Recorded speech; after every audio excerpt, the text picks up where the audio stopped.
massive amount of opportunity from Africa from a leapfrog perspective. Was very good that you used the example of M-Pesa in Kenya. And with that, what you've seen, financial inclusion in Kenya is going to be one of the highest in Africa because of the ability using mobile financial services to actually drive that in Kenya.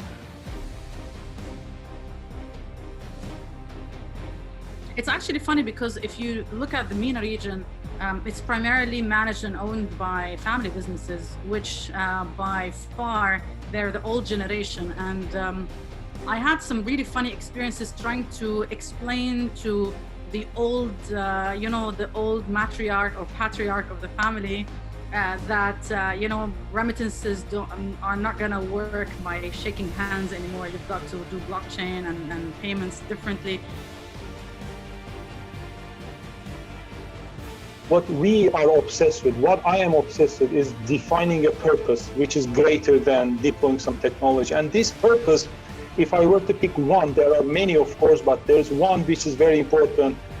It's like, how can we as technology providers help our banking customers, as an example, could be insurance, capital markets as well, but how can we help them ensure that their customers, like people like you and I, go to bed, sleep peacefully, knowing that their money is in trusted hands. The problem really is that nobody knows, right? Nobody has visibility. And I mean, we as strategy consultants certainly don't have a crystal ball to say, this is what the world's going to look like next year. So we all have to, first of all, tread very carefully. We have to, first of all, recognize that there's a lot of things that we do not know, and there's a lot of things that we can no longer approximate with an incremental planning and a bit of scenario planning around it. So I think the most powerful thing in such a situation that a board can do, or an executive management can do, is to just take a huge step back, take a big breather, and count to 10 before engaging in any kind of activity about the future.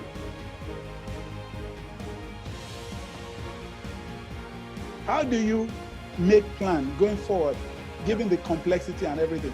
But when you put all these things together, I think you can be able to find a path in terms of what are your 10x thinking talking about? What are you looking about abundance? When you put all this, and you put all these things, we're talking about purpose, we're talking about humanity, we're talking about values, and when you put all this together, you're able to actually navigate in this complex environment. But it's tough, it's a new level of thinking that, we cannot solve the problem we have today with the current level of thinking that we have. We have to have a new level of thinking.